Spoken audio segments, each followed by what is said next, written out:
See, for years I was only a father.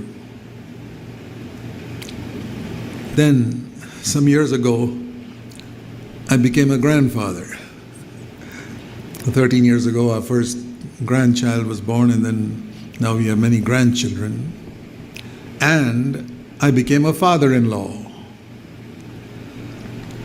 over the last 14, 15 years. So when I go to the homes of my children, I see them doing things which I may think, hey, that's not the way to bring up children. And the Lord tells me, you had your turn to bring up children. Now let them do it their way. Thank you, Lord. And I keep my mouth shut. And I say, that's not the way we did it in our home. The Lord said, you had time to do it in your home. Now let them do it their way. But there's a tremendous lust in the flesh of Adam to express my opinion. I want to stand before God and say, I have never done it in these 15 years in any of my children's homes. And I will never do it till Jesus comes, because I have learned, don't be a busybody in other people's matters. It's a mark of the devil. It's those who are inspired by the devil, because the devil is called the accuser of the brothers in Revelation 12:10.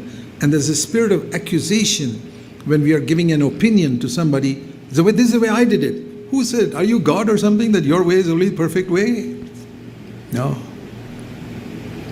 So I'm telling you what I just decided that, and so I have a wonderful relationship with all my children and with all my daughters-in-law.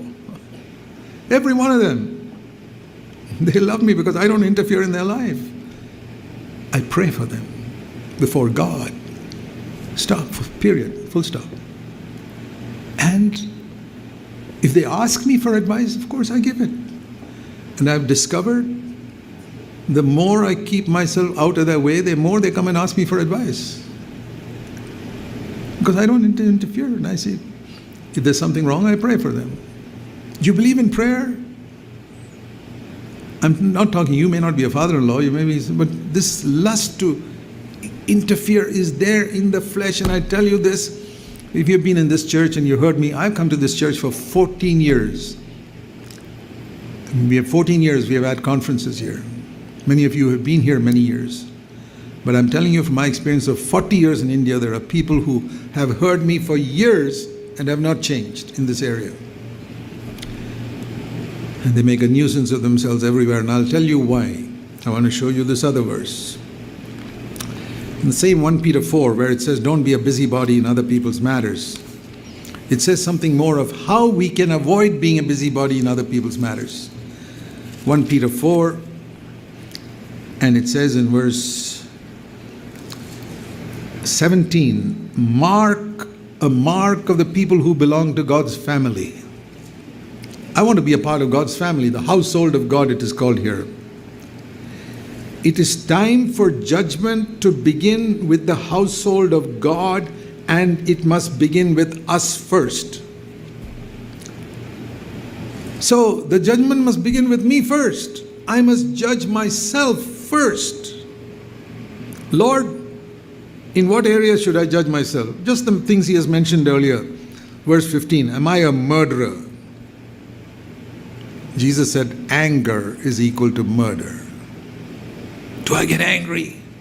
He said that in Matthew chapter 5. The Pharisees' sin was murder. In the new covenant, equivalent is anger.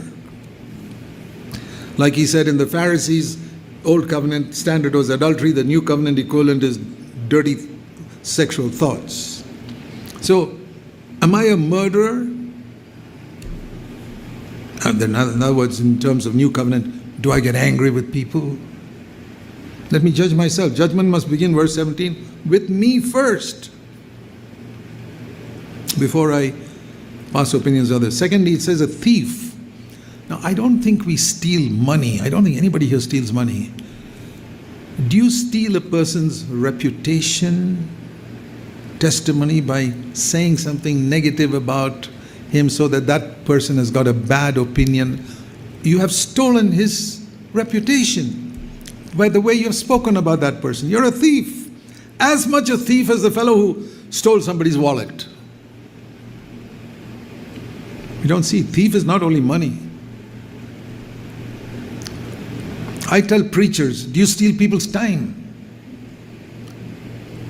I say, if you get up in the pulpit and you've made no preparation for what you want to speak, you haven't waited on the Lord, you've not sought God's will, you've not studied the scriptures, and you get and ramble on from Genesis to Revelation and waste people's time, you're a thief of their time.